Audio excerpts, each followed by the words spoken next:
안녕하세요. 안보라학원 강사 고지연입니다. 오늘은 우리 학원 고등부 강사 강경민 선생님을 모시고 중3 학생들이 어떻게 하면 미리 고등부 모의고사를 준비할 수 있을지에 대해서 이야기를 나눠보도록 하겠습니다. 안녕하세요, 강경민 선생님. 네, 안녕하세요. 저는 안보라학원에서 고등부 수업하고 있는 강경민이라고 합니다. 반갑습니다. 그러면 중3 학생들이 어떻게 하면 모의고사를 체계적으로 잘 대비할 수 있을지, 어떤 실수들을 흔히 하는지 오늘 이야기를 좀 나눠주셨으면 좋겠습니다.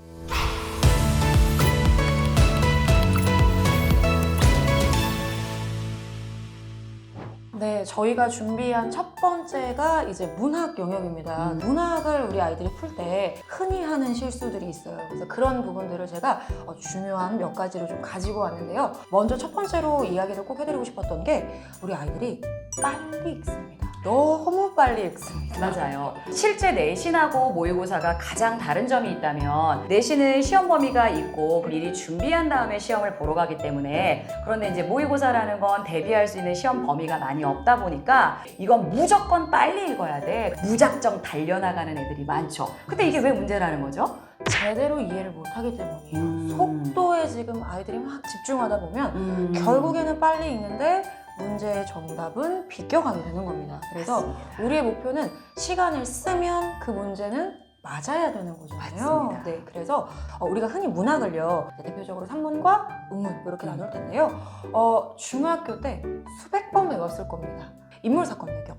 이 배웠던 내용을 실제 모의고사 풀 때는 아이들이 적용을 못해요. 잊어버렸죠. 그래서 지문 읽을 때 산문 같은 경우에는 인물사건 배경을 꼭 잡아가면서 읽으라는 이야기를 제가 꼭 말씀을 드리고 싶었고요.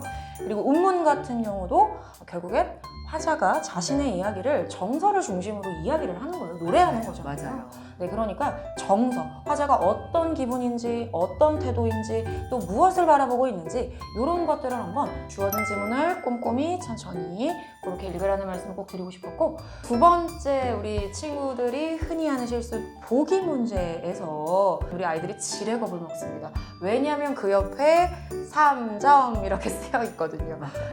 어렵네? 이 문제 되게 어려운가 봐 이러면서 겁을 내요. 피하려고 하는데요.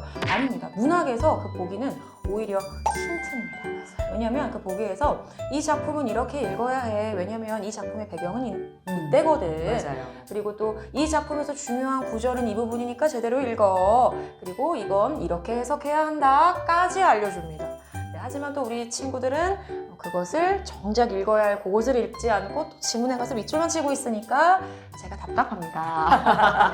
문학에서 보기는 우리가 작품을 해석하는 데 분명히 도움이 되는 시대적 배경이랄지 작가에 대한 힌트랄지 아니면 이 작품이 나오게 될 배경이랄지 뭐 이런 얘기를 해주는 것일 텐데, 이 친구들이 3점 달려있고 보기라고 되어 있으니까 그냥 다 같이 겁을 먹는 것 같아요. 그래서 요 보기를 저는 때로는 이래요.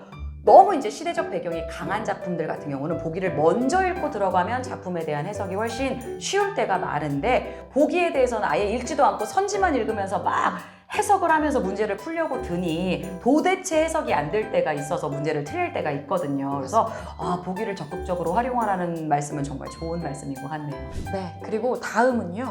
소설 지문을 보면 조그마한 글씨가 있습니다. 소설 지문의 앞부분 그리고 중간 부분쯤에 중략 부분 줄거리 이런 것들 보신 적 있을 거예요. 우리 아이들이 작은 글씨는 또 안 읽어도 되는 줄 압니다.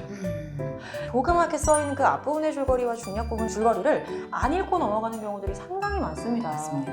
네, 근데 그건 아주 중요한 정보를 던져주는 거거든요. 네. 철수랑 영희가 지금 갈등 관계인 건지, 아니면 이제 갈등이 막 해소가 됐는지, 아니면 이것 때문에 싸웠는지, 그 이것까지도 알려주는 게 그 앞부분의 줄거리인데 우리 아이들은 그걸 안 읽더라고요. 맞아요. 이제 1번이랑 약간 관련이 있는 것 같은데, 시간에 쫓긴다고 생각하니까 조그만한 글씨는 안 읽어도 되겠지, 큰 사건만 파악하면 되겠지 하는 마음에 안 읽기도 하죠. 제가 선생님 말씀하시니까 번뜩 떠오르는 게, 고전 시 읽을 때도 마찬가지예요. 그 어려운 단어들을 어휘풀이로 밑에다가 쬐끄만한 글씨로 다 써주잖아요. 그걸 읽으면 그것만 다 갖다가 넣어서 해석을 해도 해석이 얼추 될 텐데 그걸 안 읽어요. 그래놓고 저희가 이걸 어떻게 아냐고 이런단 말이에요. 안타깝습니다. 거기다 써주는 데는 다 이유가 있을 텐데 그걸 그렇게 안 읽는단 말이죠. 참 안타까운 현실이에요. 글씨예요. 네, 맞습니다. 네. 그래서 꼭 모든 글씨를 여러분 읽어주셔야 됩니다. 네, 활용해서. 네, 그리고 마지막은요, 제가 이 얘기를 꼭 하고 싶었어요. 우리가 이 수능 시험, 모의고사는 이제 흔히 독해 능력 시험이라고 알고 있죠. 수학 능력 시험이잖아요. 그래서 우리 아이들이 그냥 읽고 문제를 풀면 되는 줄 알아요. 사실 맞는데요. 하지만 이제 문제들을 보면 개념이 필요한 문제들이 꼭 있습니다. 당연하죠. 네, 문학도 마찬가지예요. 특히 시 같은 경우에는 어떤 시의 표현법이라든지 아니면 시에서 운율을 형성하는 방법 아니면 선경구정 이런 시상 전개 방식 같은 그런 어떤 개념들이 선택지에 그대로 나옵니다. 맞아요. 그럼 그 개념을 아이들이 알아야지 작품에 이게 쓰였는지 안 쓰였는지 판단을 할 텐데 그 개념을 모르는 친구들이 꽤 됩니다.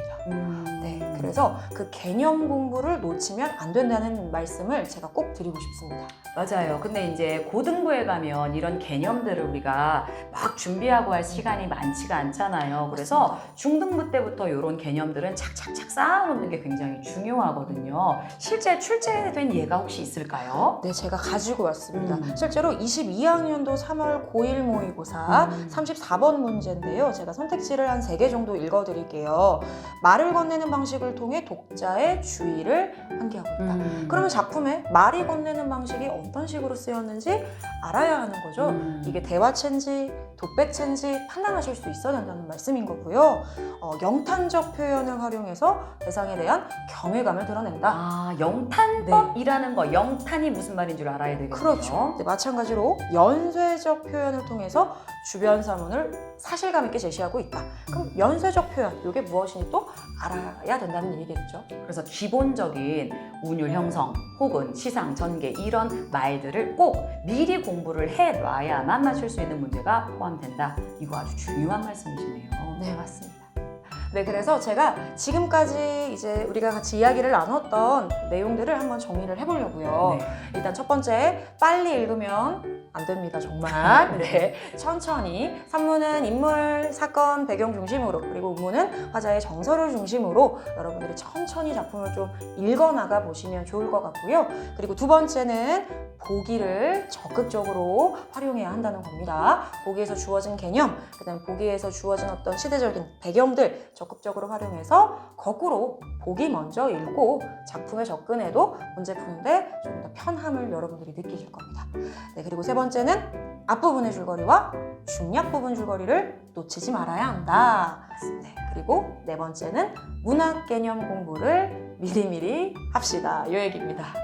자, 그럼 오늘 강영민 선생님께서 아주 뜨거운 불수능 가운데서도 가장 중요한 포지션이라고 하는 불국어 중에서도 문학편에 대해서 꿀팁 전수해 주셨는데요. 그러면 다음 편 영상에서는 우리 중학교 3학년 친구들이 미리미리 문학 말고 다른 영역도 준비할 수 있는 꿀팁 전수해 주실 건가요? 제가 다음에는 독서 영역을 한번 가지고 와보도록 하겠습니다. 아주 기대하고 있겠습니다. 저희는 그럼 다음 편 영상에서 다시 인사드리겠습니다. 감사합니다.